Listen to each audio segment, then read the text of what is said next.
안녕하세요. 36살 결혼 4년차 주부입니다. 결혼 첫 해에 아이를 가지려 노력을 많이 했는데 결과가 좋지 않았어요. 무리하는 것보다 마음 비우고 있으면 생길 거라는 말을 들어서 신랑이나 저나 조급해하지 않고 천천히 했는데 해가 지나도 별다른 소식이 없었네요. 아무리 부부라지만 신랑이야 잃을 게 저보다 적으니 양가 부모님도 각기 다른 반응이세요. 친정 부모님은 당연히 제 걱정이 우선이니 요즘은 애 없이도 많이 산다더라. 일부러 안 낳는 사람도 있다는데 너 자신을 가장 먼저 생각하고 최우선으로 여기거라 하면서 괜찮다고 하시는데 시댁은 또 그렇지 않네요. 시어머니께서 조금 유난스러운 부분이 있으시거든요. 결혼 4년 동안 아직 애도 들어서지 않았는데 시어머니는 평생의 자랑이 아들 둘 낳은 걸로 삼을 정도로 자부심이 있는 분이셔서 하루빨리 아이를 낳아야지가 아니라 하루라도 빨리 아들을 낳아야지라고 매번 보채십니다. 신랑은 제 편 들어주고 있어요. 사실 병원에서는 원인을 모르는 불임이라는 이야기를 들었는데 시부모님께는 병원 가서 검사 받아봤더니 남자인 자기한테 있다더라 하면서 저한테 스트레스 주지 말라고 매번 저를 위해 편을 들어줍니다. 누구보다 아이 갖고 싶어하는 저인데 자기 때문에 그런 거라고 하면서요. 그럴 때마다 고마운 마음보다 앞서는 게 미안한 마음이에요. 평소 때는 별로 티를 안 내시는데 특히 명절날이라든지 형님네와 같이 있을 때면 아들 손주 하면서 제 속을 뒤집어 놓으시네요. 저희보다 4년 앞서 결혼하신 아주버님네는 결혼하자마자 시어머니가 원하시는 아들 손주를 갖는데 성공하셨거든요. 그러니까 매번 신랑이 시어머니께 아이가 없는 게 자기 탓이라고 저를 변호해주지만 시어머니께는 씨알도 먹히지 않습니다. 첫째 보라고 하면서 씨가 좋다 보니 저렇게 결혼하자마자 아들을 가졌는데 둘째인 너도 다를 게 뭐가 있겠느냐며 은근슬쩍 문제가 있다면 저한테 있을 거라고 확신을 가지고 계세요. 병원 검사 결과에 따르면 정말 신랑이나 저나 아무 문제 없는 상황이지만 말이에요. 아무튼 말씀은 그렇게 하지만서도 이미 저희가 결혼했을 때 대를 이을 수 있는 장손이 있음에도 불구하고 시어머니께서 저희에게 아들을 바라는 데는 다른 이유가 있습니다. 아주버님과 저희 신랑을 비교해봐도 신랑이 훨씬 더 똑부러진 남자입니다. 제 남편이라서 파리안으로 굽은 게 아니고 실제로 그렇습니다. 아주버님이 나이도 신랑보다 3살이나 더 많지만 직접 마주 대하면 아직도 철이 덜 든 사람 같아요. 첫째라서 오냐오냐 잘한 부분도 한몫하는 것 같지만 전반적으로 봐도 둘이 형제가 맞나 싶을 정도로 너무 달라요. 제 신랑은 경우도 바르고 대학도 소위들 말하는 명문대학교를 나와 대기업에 다니고 있습니다. 성실한 데다가 검소함까지 겸비해서 저와 결혼할 때도 시부모님께 어느 정도의 생활비를 드리고 있었음에도 불구하고 모아놓은 돈도 상당했어요. 중간중간 자신이 확신을 느끼는 게 있으면 과감하게 투자를 해서 재테크에도 소질이 있었고요. 정말 제 남편 자랑하는 것처럼밖에 안 보이겠지만 겸손하기까지 합니다. 그래서 결혼을 준비하던 중에 아주버님을 처음 뵈었던 때에는 정말 형만한 아우 없다는 말이 무색할 정도였어요. 아주버님은 예의도 없고 철도 왜 그렇게 없으신지 나중에는 술이 잔뜩 취해가지고는 재수씨 옆에 앉아서 술 좀 따라봐 하면서 제 팔을 잡아 끌어당기까지도 했어요. 다행히 그 무례한 상황에서 신랑이 대번에 형 뭐하는 짓이냐며 성질내고 자리를 끝내버리고 저를 데리고 나와줬습니다. 솔직히 그때 오만정이 다 떨어져서 결혼이고 뭐고 뒤집어 엎을까 했는데 제가 아주버님하고 살 것도 아니고 아주버님은 서울에서 가까운 중소도시에 거주하고 있었기 때문에 딱히 마주칠 일이 없었거든요. 형님도 마찬가지입니다. 신랑하고 아주버님을 비교하기는 했지만 아무래도 제가 제 스스로 남과 저를 비교하기는 뭐하니 별다른 말은 쓰지 않으려고요. 그래도 제 눈에 안경이라는 말이 괜히 있는 게 아닌가 싶은 게 형님도 굉장히 진중하지 못한 성격이고 자기중심적이기까지 합니다. 아무튼 아주버님이 제 신랑과 비교했을 때 그 어떤 점도 괜찮은 부분이 없다는 걸 시부모님께서도 알고는 계셨던 거예요. 하지만 시어머니가 아주버님네보다 저희들에게 더 기대를 하고 계신 건 두 형제 간의 직업적인 차이 때문만은 아니에요. 저희 집은 제가 어릴 때 무역상 하시던 아버지가 대박이라고까지 하긴 그렇지만 운 좋게 큰 수입을 올린 해가 있었고 어머니께서도 감이 좋으셔서 그때 사놓은 부동산들 덕분에 집에 자산이 조금 많은 편이에요. 그래서 신혼집을 구하는 대신에 친정아버지 명의로 되어 있는 강남에 있는 아파트를 증여받기도 했습니다. 저도 딱히 회사는 다니고 있지 않지만 또 친정아버지 명의로 된 상가에서 감성카페를 운영하고 있어요. 커피를 직접 배우거나 하지는 않았지만 제가 전공했던 인테리어를 10분 활용해서 젊은 층이 사진 찍으러 많이 오는 카페로 코로나도 비껴갔다는 소리를 들을 정도로 장사가 잘 되는 편입니다. 가장 극심했던 작년 여름에도 입장에서 사진 찍으려고 줄을 설 정도로 장사가 잘 되었고 달에 제가 가져가는 수입만 해도 대기업 다니는 우리 신랑 기죽을 만큼 많이 벌어요. 그렇다고 제가 진짜 돈으로 신랑 기죽이는 건 아니고요. 안정적인 직장에 복지까지 있는 회사 다녀주는 신랑 덕에 제가 득을 보는 것도 있죠. 아무튼 저희가 아주버님네에 비해서 경제적으로 넉넉하니 시어머니는 아주버님네 아이가 아들 장손이라고 하지만서도 은근 저희한테도 아들이 있었으면 하시는 부분이고요. 그런데 결혼하고 한 해 두 해가 지나면서 통 아이 소식이 없으니 시어머니께서 조금 극성으로 변하신 부분이 없지 않아 있습니다. 신랑 앞에서 저한테 뭐라 한 소리만 했다 하면 신랑이 두 팔 걷고 나서서 시어머니와 대립을 하는 걸 알고 계시니 저와 신랑이 둘이서 같이 있는 자리에서는 딱히 별다른 말씀을 하지 않으시는데 그렇게 저에게 개인적으로 전화를 하세요. 일하느라 바빠서 전화를 못 받는다 치면 그걸로도 뭐라고 하시고 그런 일이 종종 있어서 신랑한테 이야기를 했더니 여느 때처럼 신랑이 시어머니께 한 소리를 했나 봐요. 그런데 그러고 얼마 뒤에는 자기 아들한테 고자질을 했다면서 뭐라 한마디 하시고 또 이번 일을 가지고 신랑에게 말만 한번 해보라고 엄포를 놓으시더라고요. 사실 시어머니 엄포가 겁난다거나 무섭거나 하지는 않았지만 신랑이 중간에서 참 스트레스 많이 받겠다는 생각에 몇 번은 제가 그냥 흘러넘기려고 했습니다. 작년 일인데 작년에 마침 딱 SNS에서 제가 운영하는 카페가 인기를 끌어서 손님이 정말 끊임없이 들어오던 시절이 있었어요. 장사가 잘 되니까 좋은데 너무 준비 없이 들이닥친 손님 때문에 정신없이 바쁘던 하루였습니다. 그날도 시어머니가 저한테 무슨 쓸데없는 소리를 하시라고 전화를 하셨었나 봐요. 눈을 감았다가 뜨는 시간도 아쉬울 정도로 바쁘고 일손마저도 부족한 와중이었으니 제가 전화를 받을 수 있을 리가 없었어요. 시어머니도 오기가 생기셨는지 제가 언제까지 전화를 안 받으려나 보자는 식으로 쉬지 않고 전화를 하시더라고요. 솔직히 너무 바쁜데 전화벨 소리 계속 울리고 있으니 짜증이 나서 전화기를 꺼버리고 일에 집중을 했어요. 그렇게 2시간쯤 지났는데도 손님이 빠질 생각을 안 해서 숨 돌리기도 힘든 상황이었는데 시어머니가 가게 문을 벌컥 열고 들어오시더라고요. 가게 밖으로 줄 서 있는 사람들이 있는데 줄도 무시하고 들어오니 문 앞에 서 있던 사람들하고 시비가 붙었어요. 아줌마, 사람들 줄 서서 있는 거 안 보여요? 하고 묻는데 시어머니는 줄 서고 있던 그 사람에게 나 여기 사장 가족이라고 하면서 똑바로 알아보고 물어보라는 식으로 따지시더라고요. 저는 장사하는 입장이고 소셜네트워크에 달리는 댓글에 따라서 장사가 잘 되나 안 되나 정해지는 유행 타는 카페인데 사장 가족이라고 말하면서 손님에게 시비를 걸고 계시니 제가 아무리 바빴어도 가만히 있을 수가 없었어요. 실갱이하는 손님과 시어머니 사이로 비집고 들어가서 손님께 제가 대신 죄송하다고 사과를 드리고 카페 안쪽에 제가 사무실로 모시고 들어갔죠. 가게는 여전히 너무 바쁜 상황이었지만 시어머니 그대로 두었다간 가게 평판이고 뭐고 다 날아가 버릴 것 같았어요. 사무실 안쪽으로 모시고 가니 가자마자 하시는 말씀이 너는 며느리가 전화도 안 받고 대체 뭐 하는 거냐고 화를 내시더라고요. 어머님도 보셔서 알지 않느냐. 가게 밖에까지 줄이 서 있는데 제가 어떻게 전화를 받겠느냐고요. 그거 잠깐 전화 받아서 바쁘다고 말하는 게 그렇게 힘드냐며 화를 내시더라고요. 그 부분은 제가 잘못했다고 죄송하다고 사과드리면서도 정말 그 정도로도 시간이 없었다고 말씀드렸지요. 시어머니가 제게 뭐라 한마디 하려는 찰나에 홀에서 저 빠져있는 동안 혼자 고군분투하던 직원이 하다가 안 되겠는지 저를 크게 부르더라고요. 그래서 어머님이 말씀하시는 와중에 금방 돌아오겠다고 다시 매장으로 뛰쳐나갔어요. 한참을 카운터 안쪽에서 음료수 만드느라 계산 도와주느라 정신없이 일을 하고 있었어요.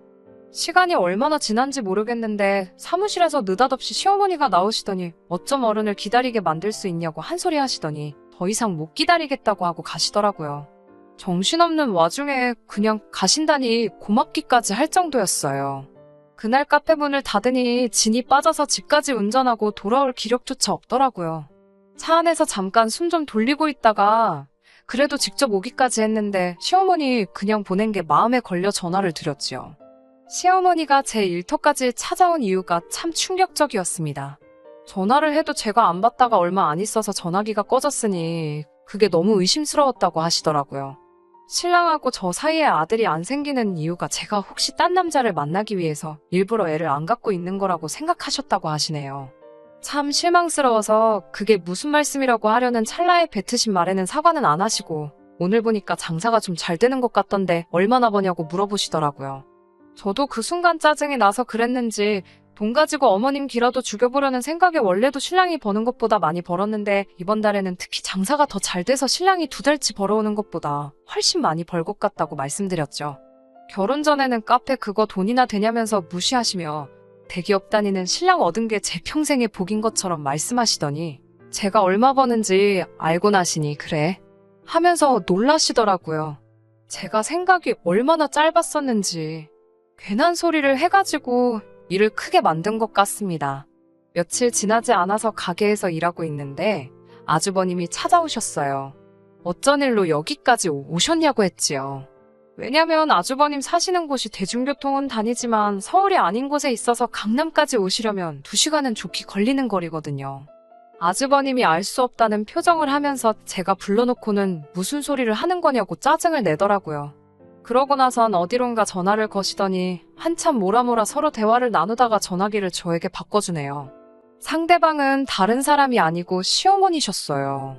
저번에 왔을 때 보니 가게가 일손이 많이 필요할 것 같아서 아주버님을 보냈다는 알 수 없는 소리를 하시더라고요. 아무리 제 카페가 원두를 업체에서 받아와서 하고 있기는 하지만 음료수들 일체 다 각각 고유한 레시피로 정성 들여 나가는 곳이거든요. 그런데 카페도 잘 모르는 아주버님이 오셔봤자 도움될 것도 없고 오히려 숙련된 직원들 동선에 방해만 될 뿐이었어요. 그래도 신랑의 오빠인데 문전박대 할 수는 없으니 계산대 보는 법이라도 알려드리고 그 부분만 도와달라고 부탁드렸죠. 그런데 시작한 지 30분도 안 돼서 입이 대빨라와서 지루하다 궁시렁대고 열심히 일하고 있는 직원들한테 커피는 믹스커피가 제일 맛있는데 5,000원씩 내고 음료수 사먹는 사람들이 참 이상하다는 재미없는 농담이나 하고 있더라고요. 잠깐 자리를 비웠길래 어디 갔나 했더니 밖에 덥다고 가게 화장실에서 담배를 피고 나오더군요. 정말 혈압이 올라서 쓰러질 뻔했습니다. 웬만하면 시어머니와의 일들은 신랑 중간에서 불쌍해 보여서 한동안 제가 스스로 누르면서 지내왔는데 이날 일은 말을 하지 않을 수가 없었어요. 신랑은 자초지종을 듣고 두 사람 다 미친 거 아니냐고 곧바로 전화를 걸더라고요. 어찌어찌 아주버님이 일하시는 건 없던 일로 하기로 했는데 다음날 신랑 출근하고 저도 출근 준비하는데 시어머니한테서 전화가 왔습니다. 그걸 그새 아들한테 고저지를 했냐며 또 성질을 부리시더라고요. 신랑이 화나 있던 것 때문에 대답만 그렇게 한 거지 아주버님을 제 가게에서 데려다 쓰라고 강요를 하시더군요. 그 이유가 더 어이없었어요. 제가 언제라도 아들을 갖게 된다면 일을 하지 못할 것 아니겠냐고, 그렇다고 그 많은 돈 버는 거 아주버님한테 월급을 700씩 주면 어떻겠냐고. 놀랄 틈도 없이 무슨 월급을 700씩 주냐고 했죠. 당장 가게에 혼자서 다 도맡아 하는 직원이 그거 반도 못 받고 일하는 건 알고나 있으시냐 말하니 가족끼리 서로 도와야지 가족한테 주는 돈이 아깝냐고 하시더라고요. 자꾸 태어나지도 않은 아들 운운하시면서 제가 앞으로 육아 때문에 일을 못하게 되면 자기 가게인 것처럼 신경 써줄 사람이 아주버님 말고 또 어디 있겠냐라고 하시면서요. 더 말도 하기 싫어서 딱 잘라 거절하고 그럴 일은 없을 거라고 말씀드렸어요. 신랑한테 말하니 신랑도 잘했다고 너무 마음 쓰지 말라고 말하더라고요. 그 뒤로 그냥 저도 가족으로서 며느리로서 할 도리만 하고 지내고 있었어요. 거리를 두려고 하는 걸 눈치채셨는지 시어머니도 그때부터 저희에게 아들 낳으라는 말 따로 안 하시고 명절날이나 가족들 모이는 일이 있을 때 대놓고 아주버님네 더 챙기면서 편애를 하기 시작하셨죠. 서운한 마음이 없었다면 거짓말이겠지만 그래도 크게 신경이 쓰이거나 하지 않았어요. 워낙 방법이 유치했으니까요. 오히려 해방된 것 같아 마음 하나만큼은 편했죠. 그렇게 거리 두면서 별탈 없이 잘 지내고 있었는데 시어머니가 아주버님하고 형님 대동해서 저희 집까지 찾아오셨습니다. 연락도 없이 오신 터라 주변에서 배달음식 몇 개 시켜다가 후다닥 상 차려내고 저녁 식사를 하고 있는데 정말 말도 안 되는 요구를 하시더라고요. 식사 중에 뜬금없이 맹모삼천지교라는 걸 알고 있느냐고 하시길래 무슨 말을 하시려나 했더니 이제 아주버님네 아이가 초등학교에 입학할 나이가 되었으니 더 좋은 환경에서 교육을 시키고 싶다고 하더라고요. 의도를 모르니 조기 교육이 중요하다더라. 좋은 결정인 것 같다 뭐 이런 식으로 장단 맞춰주고 있었는데 무슨 계획이라도 있는 줄 알았더니 대뜸 하시는 말씀이 저희는 월세방을 구하던지 해서 나가 살고 지금 살고 있는 이 집을 아주버님네 아이가 대학교 들어갈 때까지 살게 너네가 양보를 하라고 하시더군요. 어이가 없어서 자식 교육 좋은 데서 시키고 싶으면 월세방은 형님이 구해서 살면 되지 왜 우리가 이 집을 양보해야 하냐고? 이 집 결혼할 때 우리 돈 한 푼 들어간 거 없는 장인어른이 마련해 주신 집이다. 우리 가족 중에 그 누구도 이 집을 양보하란 말 할 수 있는 사람 아무도 없다고? 제가 말하기도 전에 신랑이 나서서 어머님께 큰 소리를 치더라고요. 그랬더니 형님이 월세방에 살면 아이가 무시당한다고 하더라고요. 요즘 애들이 그런 거 더하다고 학군도 중요하지만 인맥도 중요한 법이라면서 어려서부터 한 동네에서 같이 자란 친구들이 다 자기네 아이한테 좋은 재산이 될 거라고 설명을 하대요. 자기들이 월세방 같은 데서 살았다간 애가 앞으로 또래 친구들한테 무시당하고 미운 털이나 박히지 암만 공부를 잘해도 요즘은 인맥이 없으면 아무런 쓸모가 없다면서요. 뭘 믿고 저리 당당한가 했더니 시어머니 하나 믿고 저러고 있는 거더라고요. 장손이 잘 돼야 집안의 기강이 서는 법이라면서 너네는 애도 없고 둘이서 돈도 잘 벌고 있는데 이렇게 넓은 집에서 둘이서 살 필요가 뭐가 있냐고 다 가족이 잘 되기 위해 그러는 거니 저희가 반드시 양보를 해야 한다. 돈을 달라고 하는 것도 아닌데 뭐 그렇게 어렵게 구느냐 이런 식으로 말을 하더라고요. 정말 사람이 염치가 없어도 이렇게 없을 수가 있는지 이건 되고 안 되고를 논할 문제도 아니라고 말도 안 되는 소리 하실 거면 그냥 돌아가시라고 말을 했어요.